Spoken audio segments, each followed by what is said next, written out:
Hi Josh, how you doing? You alright? I'm good, thank you. Harsh, how are you? Yeah, I'm good. It's good to see you again. I know, long time no see. When was the last time I saw you? It was a couple of months back, wasn't it? Was that the time that we went into that secret bar? What was I called again? I can't remember what that was called. Bury and Uh, Rye. If Darren anyone's in Ryan, that's it. Liverpool and you can manage to That get was in, check it January. out. Yeah. Wow, that was a long time ago. I know, how things have changed there. I know, it's crazy. Yeah, that's when the world wasn't basically onto the shits. Yeah, coronavirus was at the back of everyone's mind. It was still in China, wasn't it? It was still in China. I mean, everywhere wasn't rioting. I mean, that's back when only Australia was on fire. That was the biggest of our issues, and we had potentially just a little nuclear war with Iran. So I just hope that we can get maybe a fast forward button. yeah, Just sort of forget about this year, maybe. Because it's, just seems to get worse and worse. I think it's just the worst bit is like we're in his 20s and we're just essentially losing a whole full year of his 20s to I know. just yeah. But anyways, That's like, yeah. do you Yeah, just want to give anyways. a brief introduction of who you are and what do you do at the minute? Alright, so my name's Josh. If you can't tell from my accent, I am Northern Irish. Easy enough for most people to sort of determine that. I studied business management at Liverpool University, same as Harris, and I met Indeed. him through that. I did a year in industry with SAP in Mhm. London, working in financial consulting aspect of it, and then from there I was offered a part-time role working in my final year at university in more of a marketing function, Mm.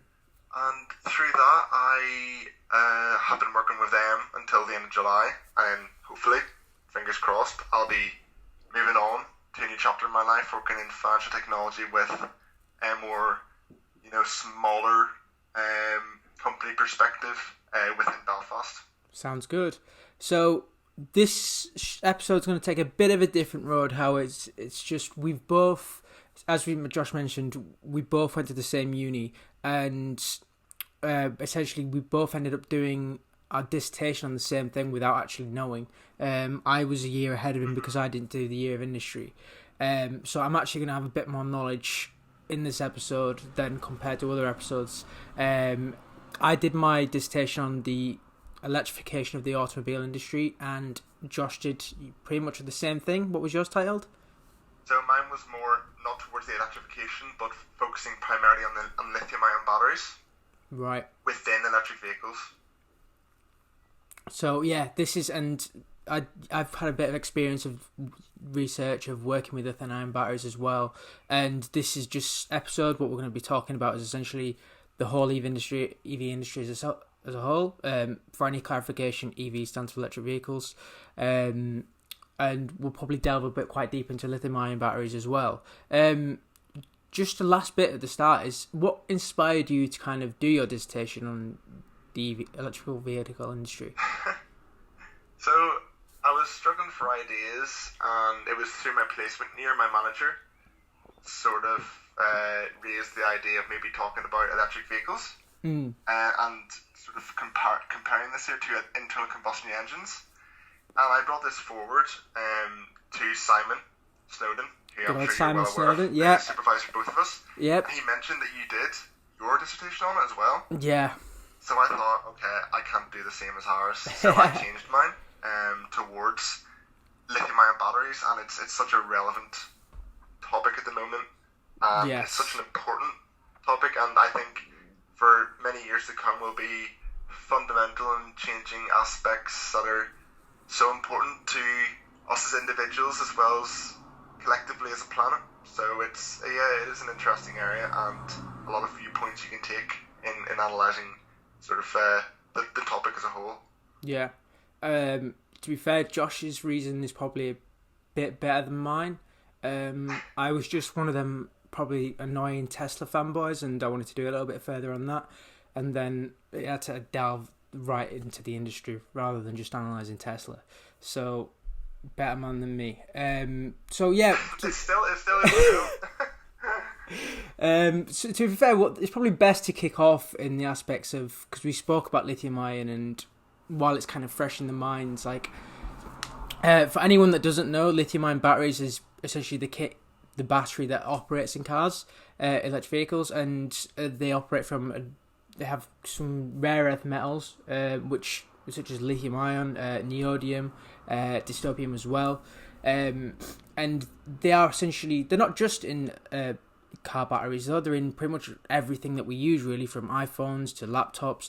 They're in everything. So like Josh mentioned, they're a core fundamental part of not only our future but our life now, really. So what did you kind of find about in your research with it, about the lithium ion batteries in the electrical vehicle market? So I think the main thing is, and maybe the most worrying thing from it, is the status quo on sourcing lithium as a whole. It's to some extent a finite resource, but the longevity of it will last for years to come, with the current trends and, you know, with the available reserves as well as mining capabilities that exist today, there isn't a shortage with any sort of short-term conceivable scenario within the electric vehicle industry. And from this here,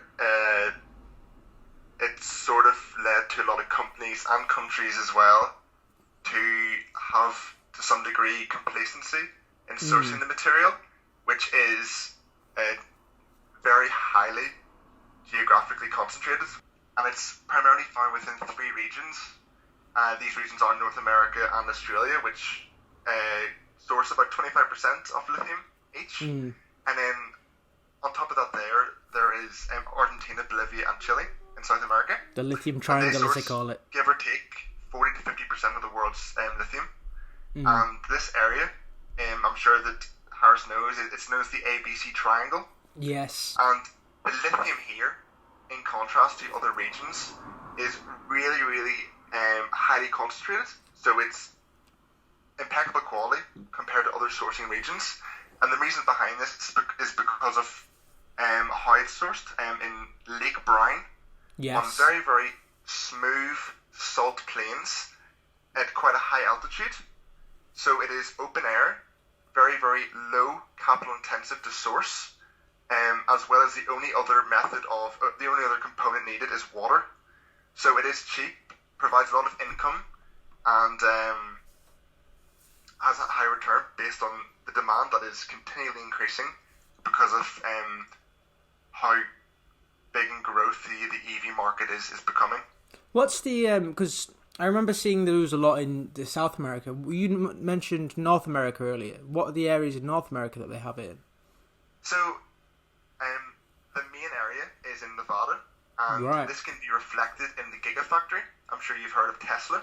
Of course. And they're building their new factory, which is meant to be about a mile long and capable of producing about 500,000 Tesla cars a year. And they're building that next to this open lithium deposit in Nevada.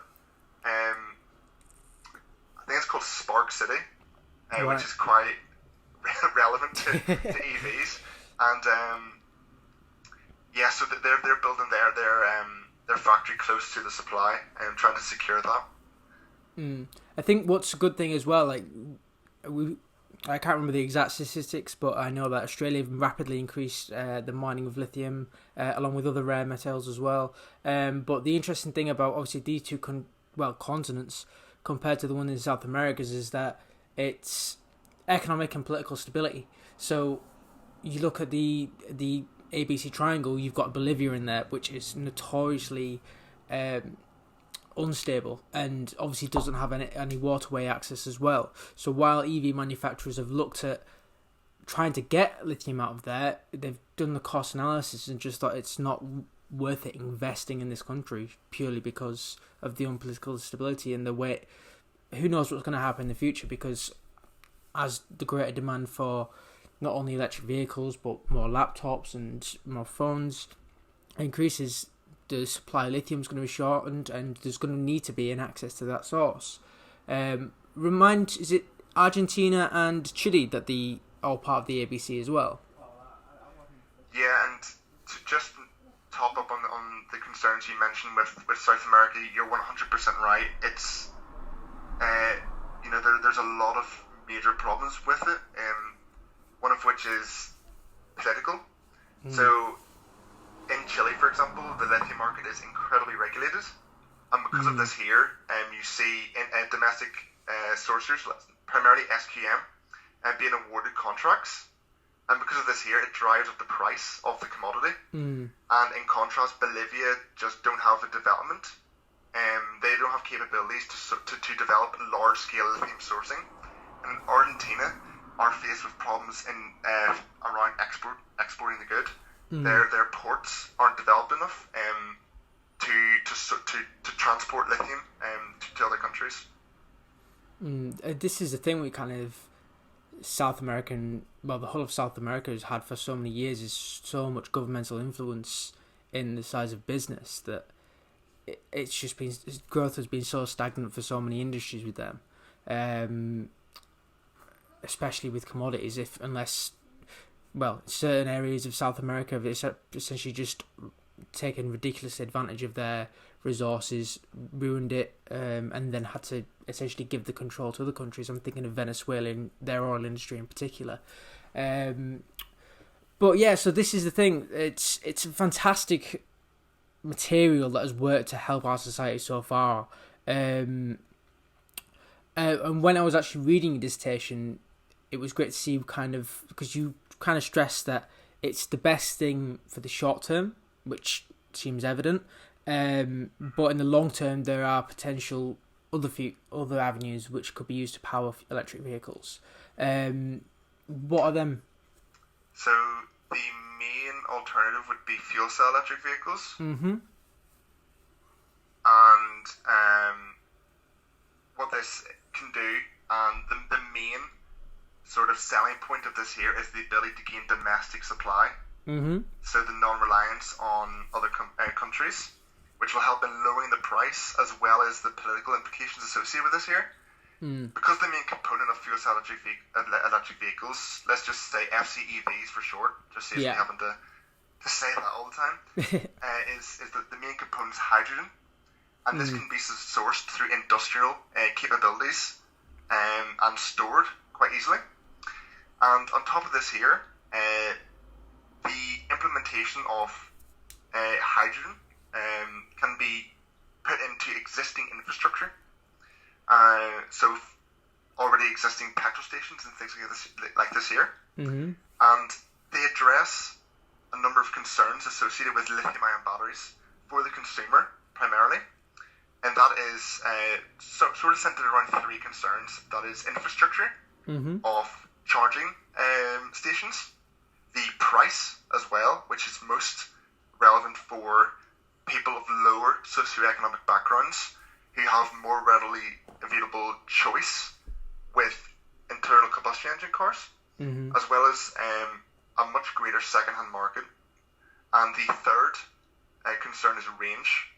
And fuel cell electric vehicles can address these to some extent based on maybe lowering the cost through a cheaper battery. The most expensive part of an electric vehicle is the battery. Yeah, it is. Because of the reliance on rare materials and a lot of the internal components. And on top of this here is the charging aspect as well. So electric vehicles take 30 minutes for an 80% charge, and another 30 minutes for the final 20%. In contrast to fuel cell electric vehicles, which can be charged in seconds, and this can be a real alternative. And the main thing that needs to be sort of determined to ensure that people start to adopt FCEVs would definitely be around the price, and as well as this here trying to market it. And at the moment, this has not really happened because of so much resistance within the lithium-ion battery industry. I'm sure you're well aware. And the main sort of focal competition for FCEVs would be Elon Musk. Yes. Who referred to them as fuel cell electric vehicles. Yeah. No relevance to the market, and that the industry should focus primarily on lithium-ion batteries instead. try and develop that first, make that cheaper. But yeah, at the moment, lithium-ion batteries absolutely have no competition. Short term, I think, based on my findings and research from my dissertation, as well as what industry leaders are saying. But in the future, who knows? At the moment, it is all speculation because FCEVs are at into the R&D phase still.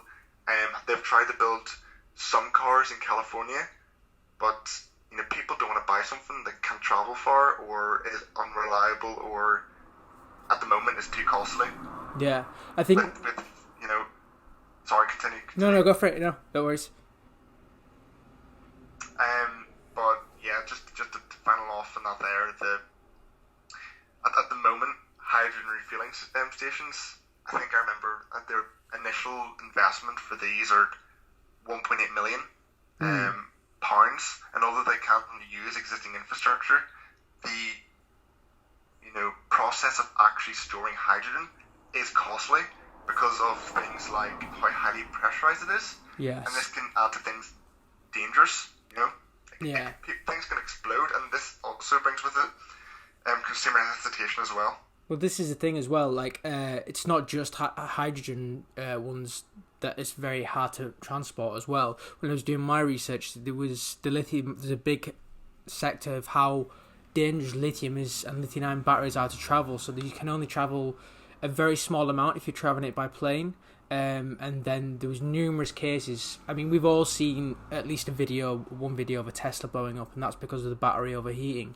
But there's been issues of holes being blown in big ship tankers as a result of lithium-ion batteries. So it's not just hydrogen as well. Lithium do have its downsides, and they are very dangerous to transport. One point that I was going to mention earlier, you actually made when you was talking about the key opposers to fuel cells is Elon Musk, and I've seen what Elon Musk thinks of. Yes, he's down for he thinks lithium-ion is the essentially short-term future in the future as well, but he's stressed quite a lot, and this is what I don't know if you've done much research into this. Have you heard of supercapacitors?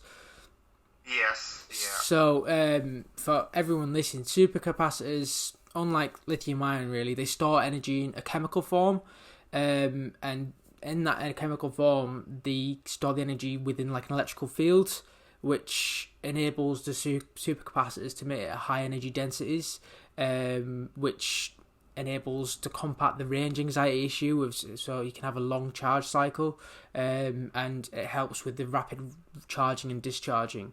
And one of the actual disadvantages of lithium ions is the fact that of the way that the battery degrades, while supercapacitors degrade at a very much slower rate.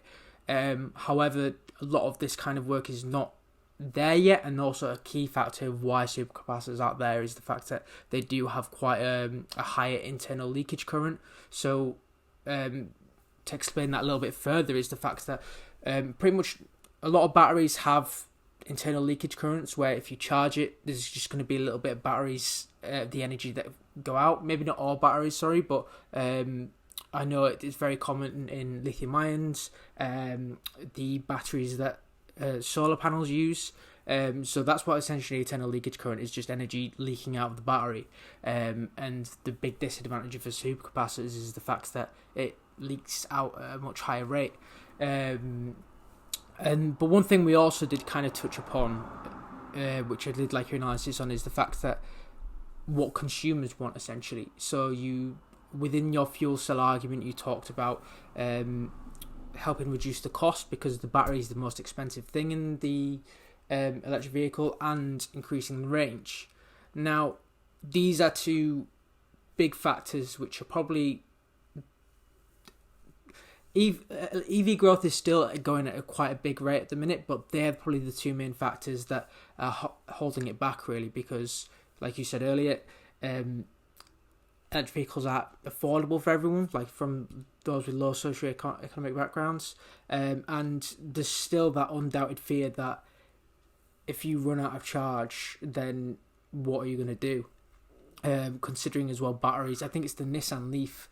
If you completely drain the Nissan Leaf battery, it costs about $4,000 to replace. So, sorry, the question probably arises from your research is, which one do you think is the bigger hurdle to overcome in general? The cost barrier or the range anxiety? I think definitely the range. It is, with this here, it is difficult to sort of address because it's all about research and development and trying to decrease the amount of lithium required, whilst also trying to increase the range.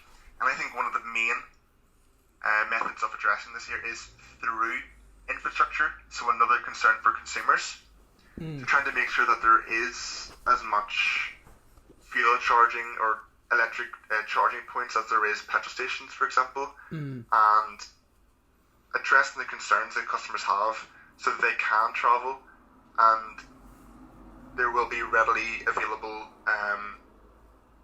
charging stations or points all over the country so they can make it there.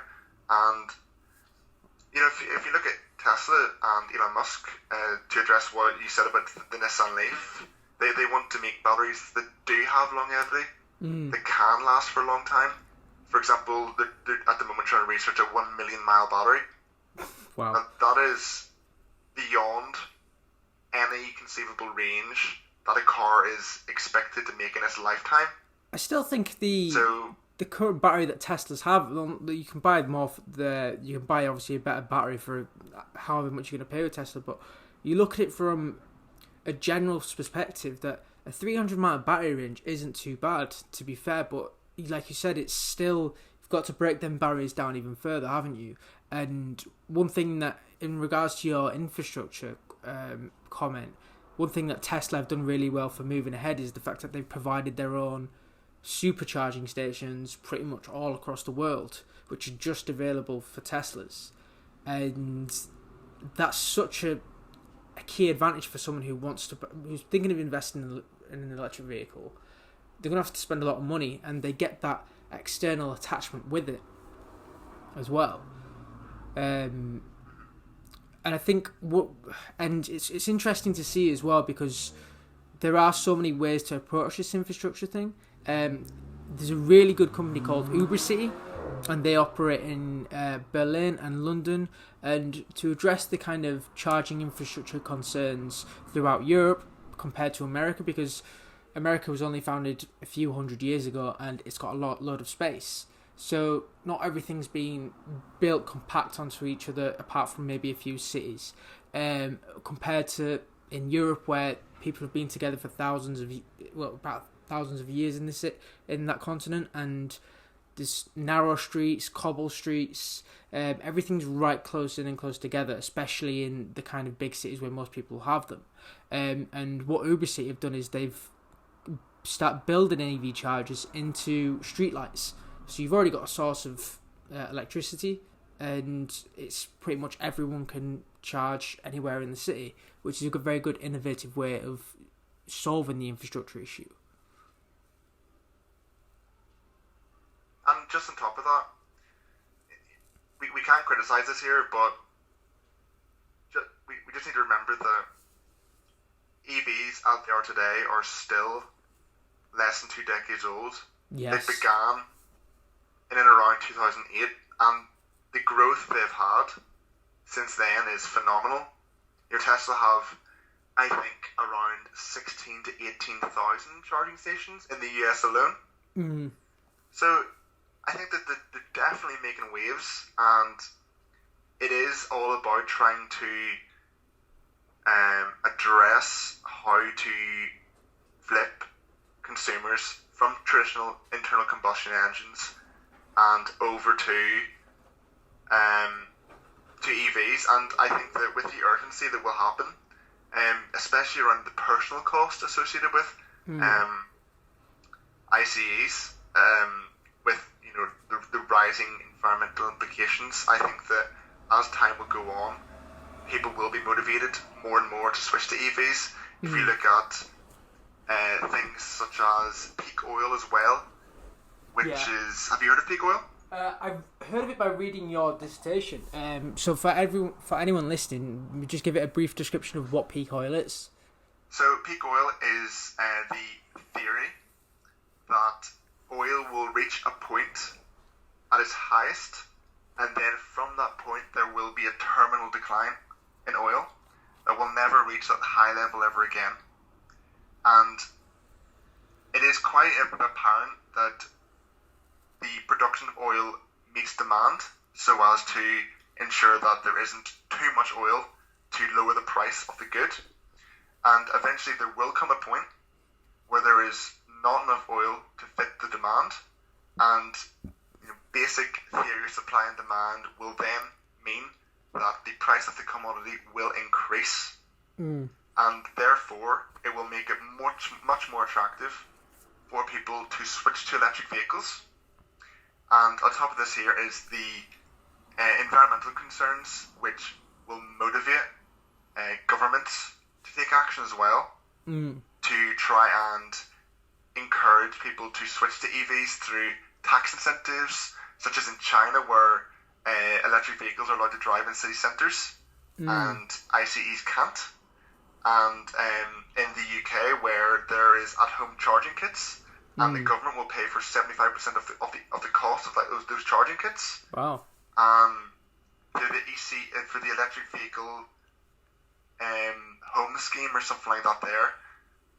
So it is, I think, all about biding the time with EVs so that they are readily available and do have the capability to address the future concerns of the population. I think at the moment, I drive internal combustion petrol car. After all this research, I know how important EVs are, but I can't make that leap yet.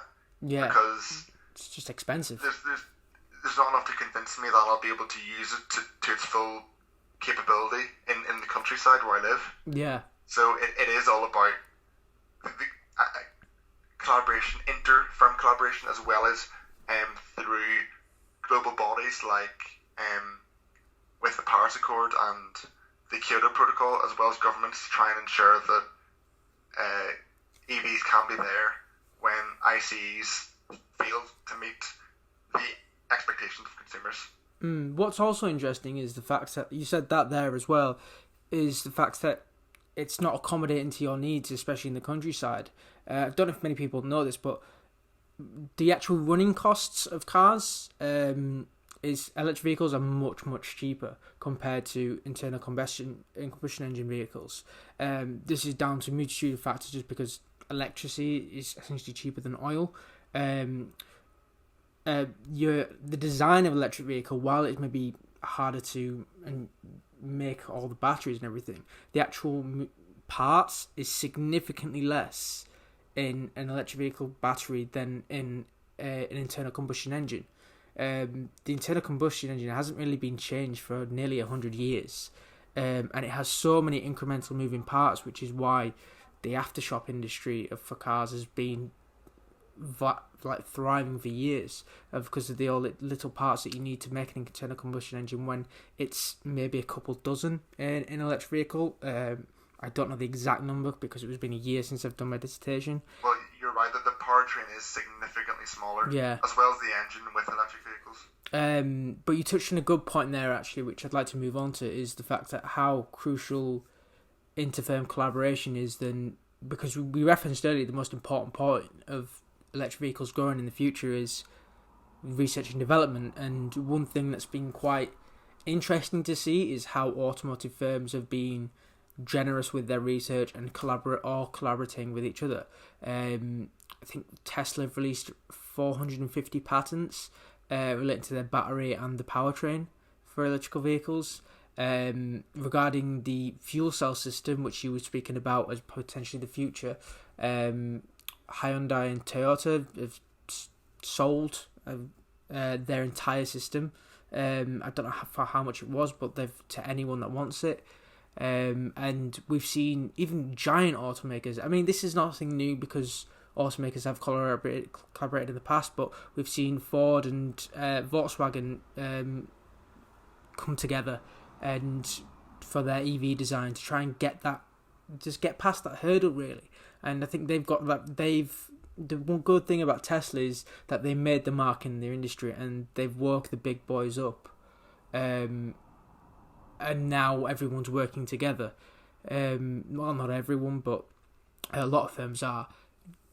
This was a kind of key bit in your dissertation. Do you want to expand on it a bit further? So, I think that a lot of companies, automotive companies, have it realized that if they do not innovate, they will not survive. So it is all about pursuing these symbiotic relationships, this inter-firm collaboration, so as to ensure that there is mutual survival. They're trading their technology.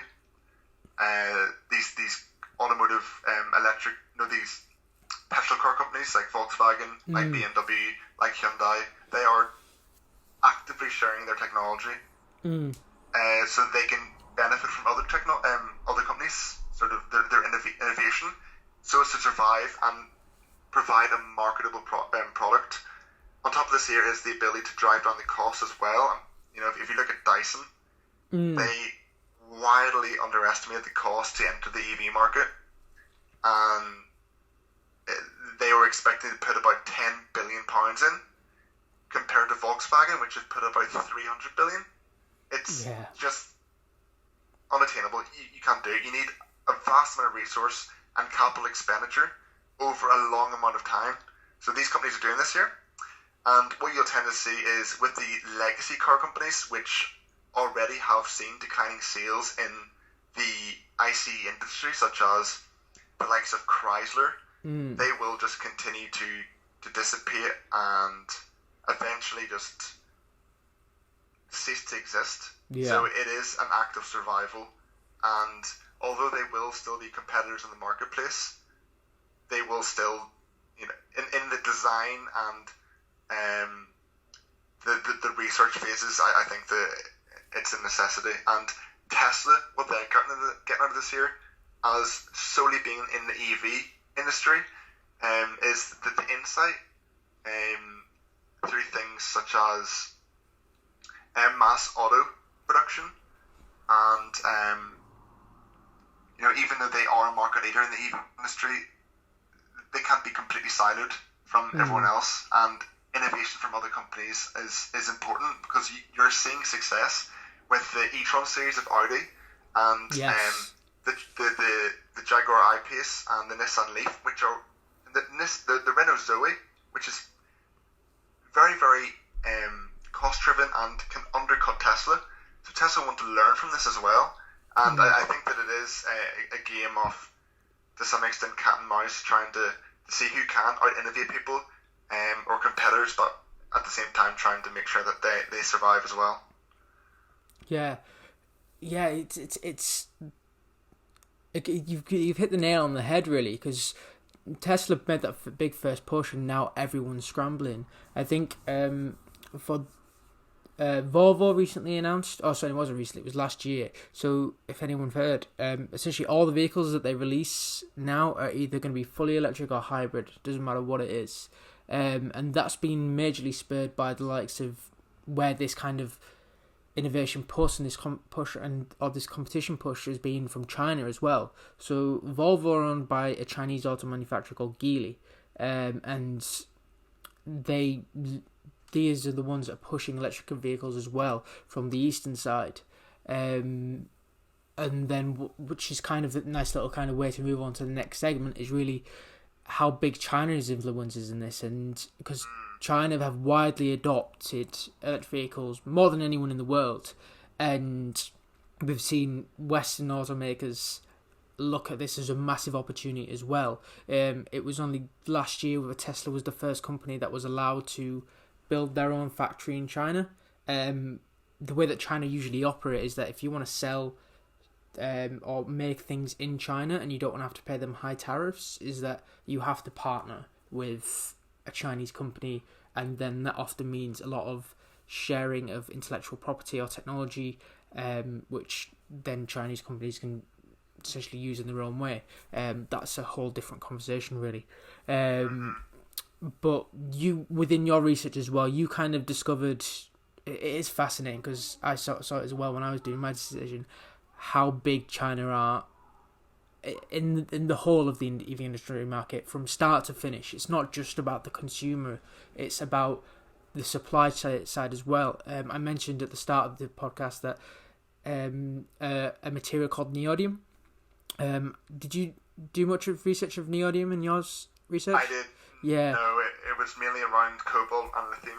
Right. So neodymium is essentially the 90% of the world supply is in China, and it's a key factor of the electric magnet in the EV engines. So it's from supply side to the mass consumer market. China has such a massive influence. How did you kind of discover that as well in your research? China's influence on the EV market.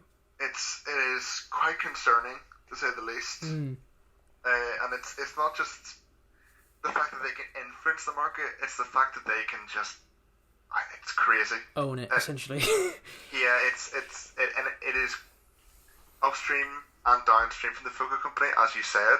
They control the majority of rare earth materials. They have a large amount of ability to produce most of these materials, and also they have mainly monopolized the ability to refine rare earth materials and fundamental materials of lithium-ion batteries, primarily cobalt. And what you tend to see is, because of the stringent labour laws in China and their ability to just control this market, they have interfered in areas such as the Democratic Republic of Congo with cobalt, and have actually lowered the price of the good, therefore undercutting competition, making it unprofitable for a lot of private enterprises to actually enter the industry. Therefore, the influence of China will continue to grow. And like as I said at the start, a lot of companies aren't doing a lot about it, and as a result, the influence is continuing, and China will continue to increase their influence on the price of these goods as well. For example, with cobalt, because of their large stores of it, if they feel like their reserves are declining, they can actually withhold their exports of the goods, and therefore dominate the market and increase the price of the commodity. Yeah. Across the globe. An example is they withheld their export quota of cobalt by about 40%, and the price of the good actually tripled. So it is crazy. And when the increase in demand for these goods does happen, as it is already happening, China will be in a very rare position where they have the infrastructure to store mass amounts of this good, compared to other countries which do not, because they don't have the reserves for it. And this will just mean that China will be able to consolidate their position even further.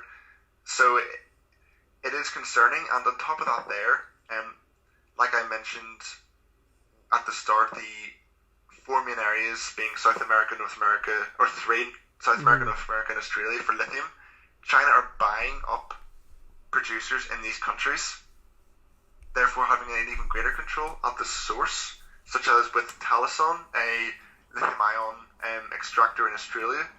So it is concerning, and you do see people or countries trying to make an effort.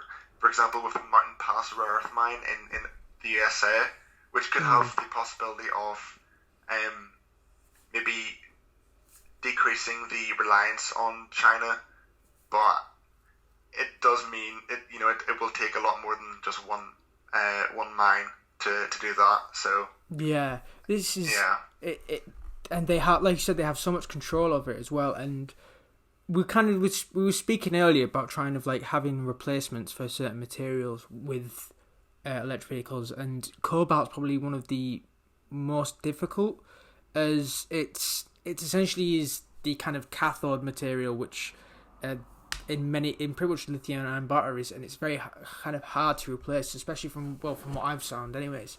And like you said, China's buying up a lot on the control that they exerted over the Democratic Republic of Congo, and essentially cobalt is pretty much really only found in, I think it's 65% of the world's cobalt is in the Democratic Republic of Congo, and so it makes, and like what we were speaking earlier about like Bolivia, is that, I mean, if you've never heard of the Democratic Republic of Congo, essentially it is one of the most politically unstable places in the world. You probably wouldn't want to go there on holiday, but you kind of, in your dissertation as well, you kind of touched upon this, and it's not just of the fact of the political instability and how focus is in there. There's a lot of other issues actually of the mining of of cobalt there. Do you want to explain?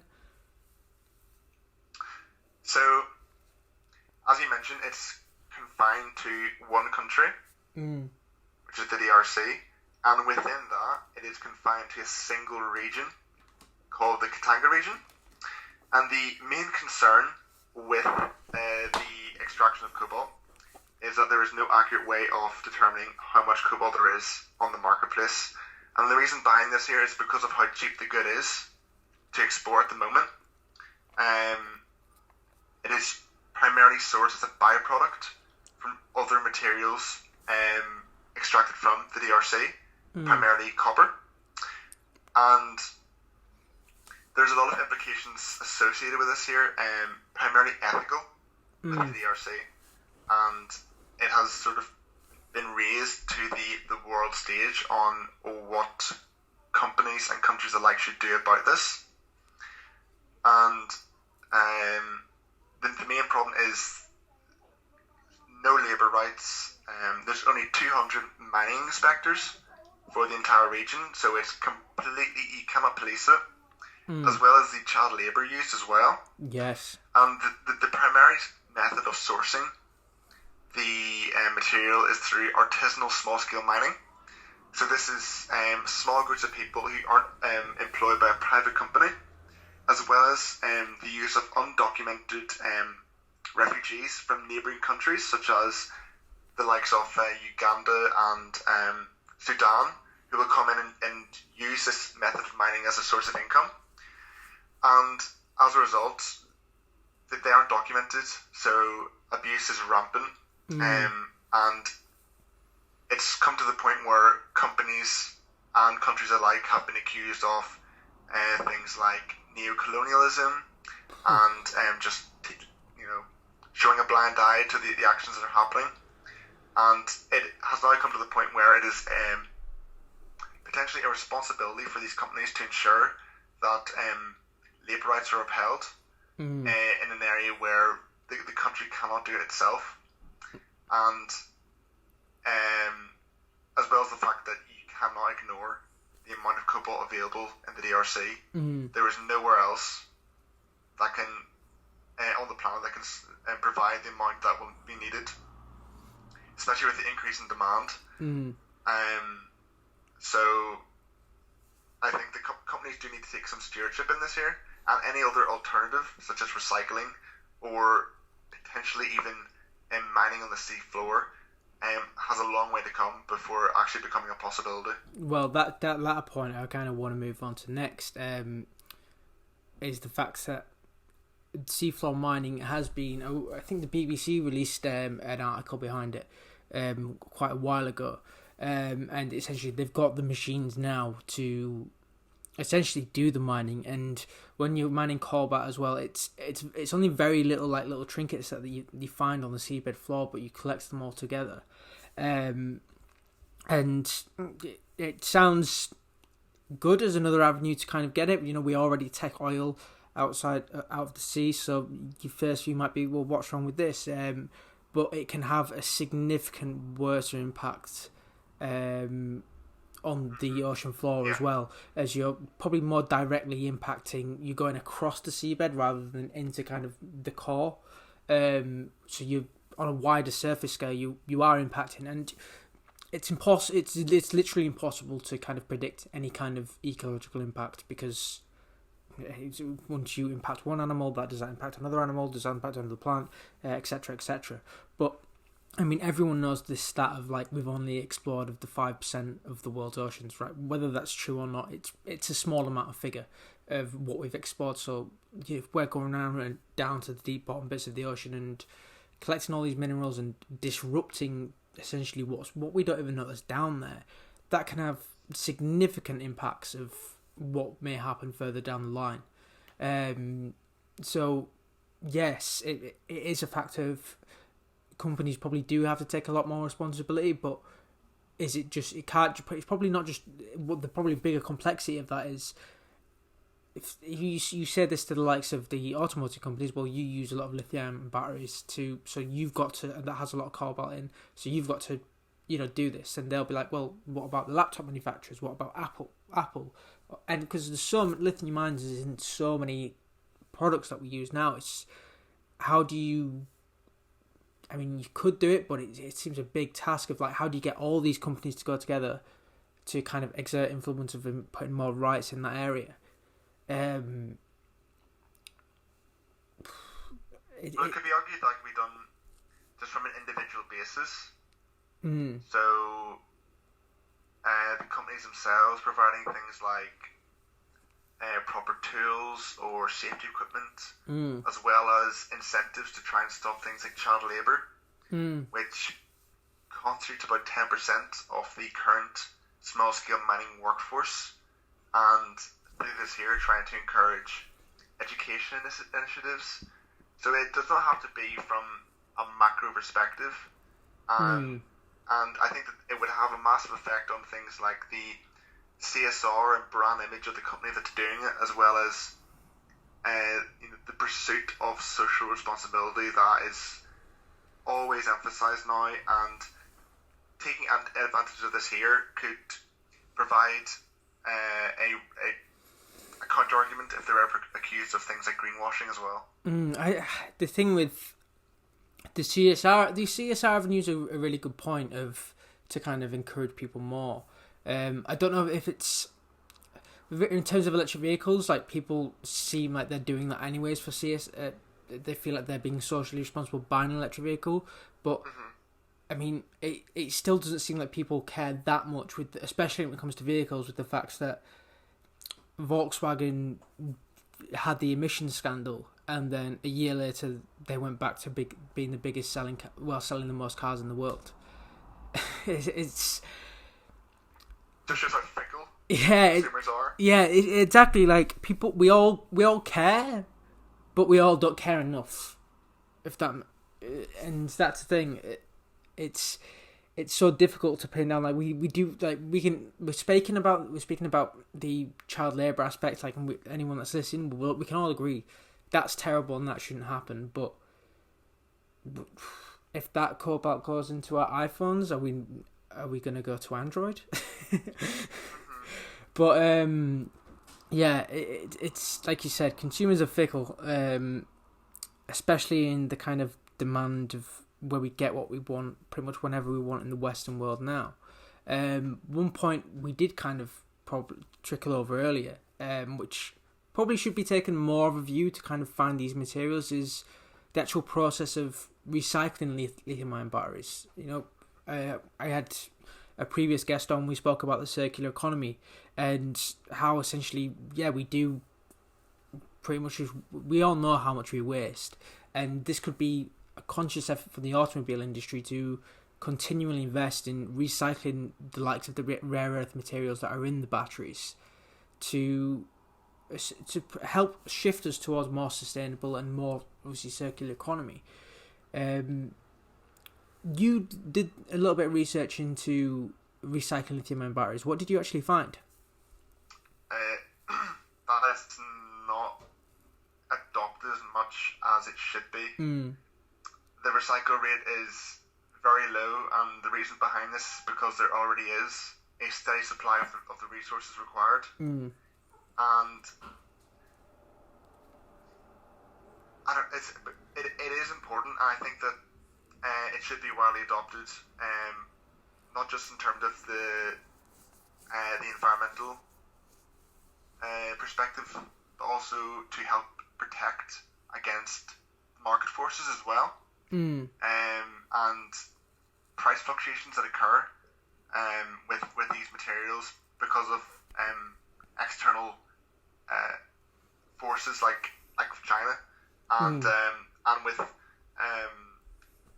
the DRC as well, who raise taxes on these goods and will continue to raise tax because there is nowhere else to go. So it isn't adopted as much. I think it's around 3% recycle rate for batteries, and that's nowhere near enough. It's nowhere near enough, and there are risks associated with it. Most importantly, around the flammable components, as you said already. Lithium is flammable.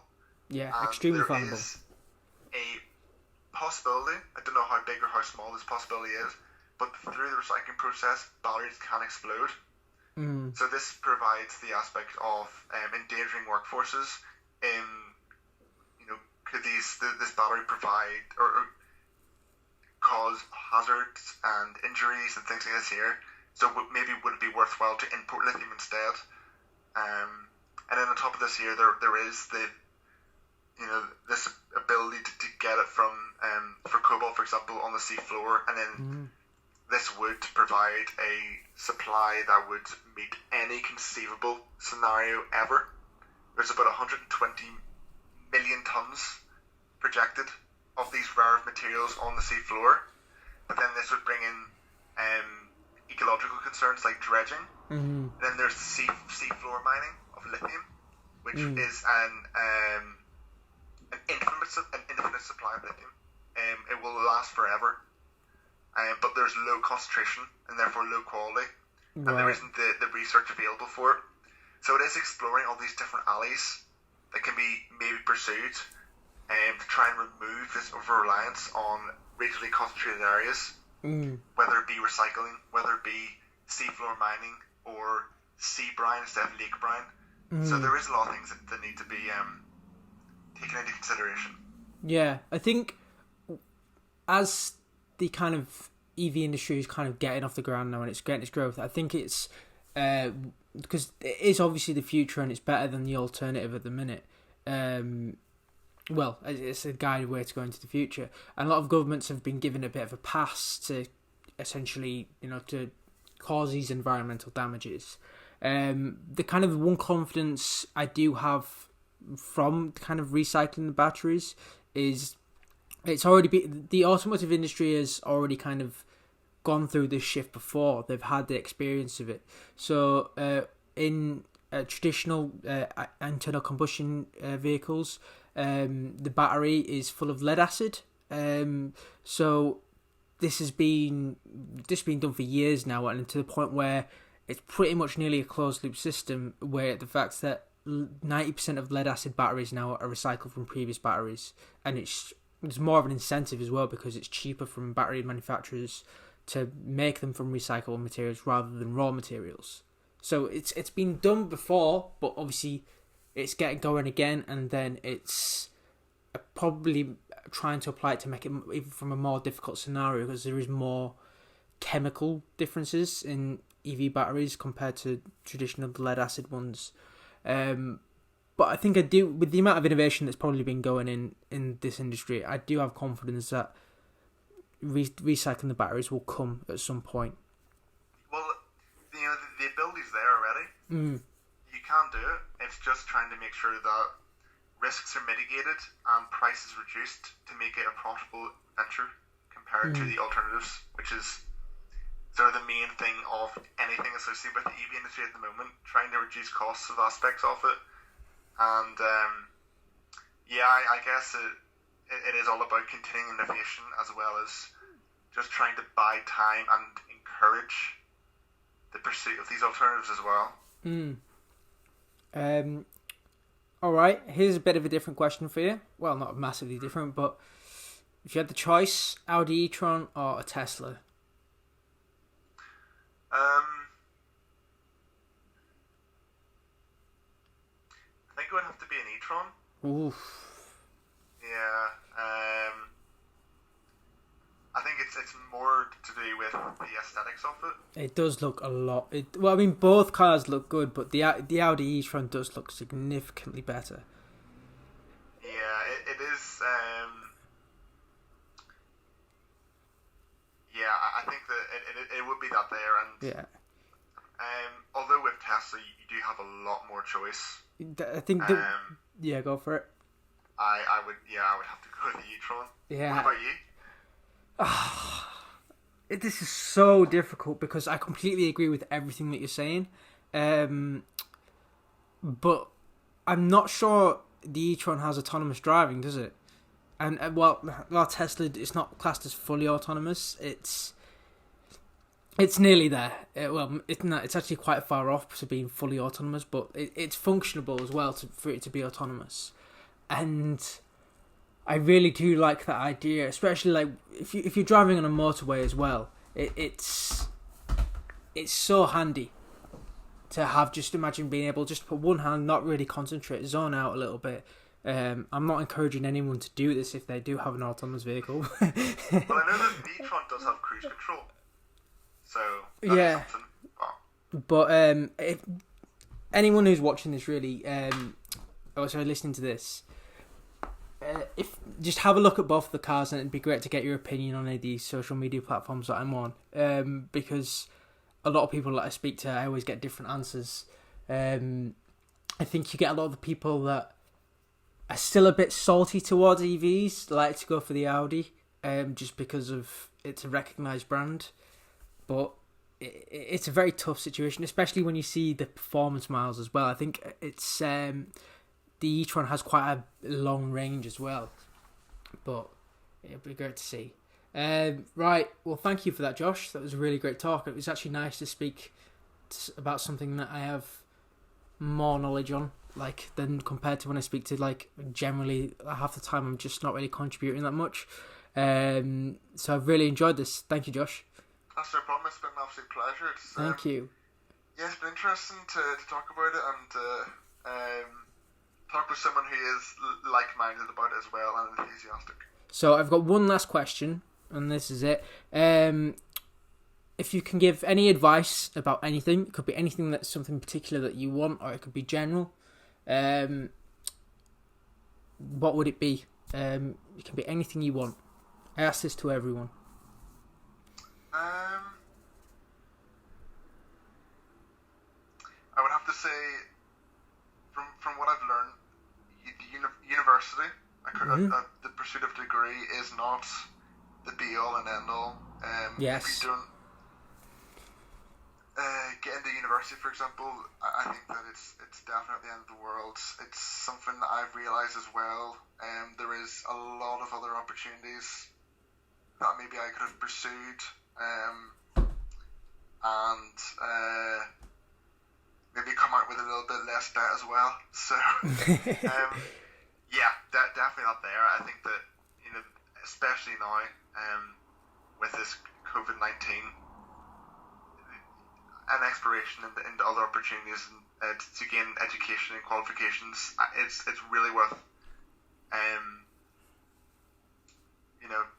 a look at, I guess. Yeah, I think if you've got any time, you'd be silly not to do any type of online course or just learn about something that you've wanted to do for a while. Like, I know that as soon as I was not working for a while during this COVID situation, and I generally loved it because there was so many avenues that I wanted to learn. I've been wanting to, and we all have that thing of, I want to do that, but I'm always busy at work. And yeah, I've been able to do that, and I recommend that for everyone else during this time.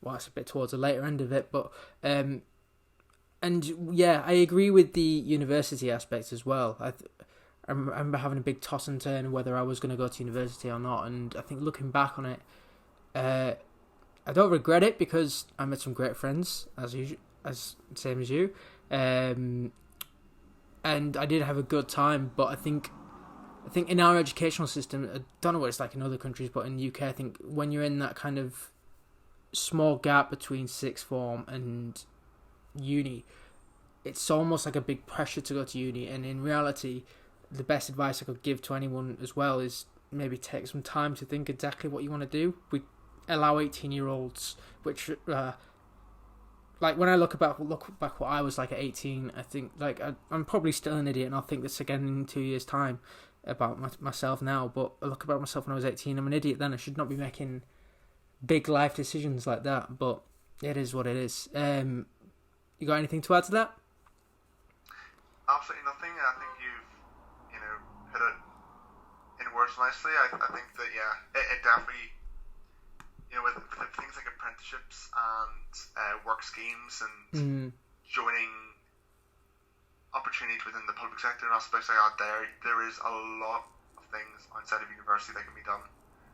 And even if it is just doing a degree part-time and doing something else, there is a lot more alleys to be explored, yeah. Right, well, thank you for that, Josh. It's been great. Thank you for listening. If you enjoyed the show, feel free to subscribe and share, and give the show a 5-star rating on all the podcast apps. Thank you.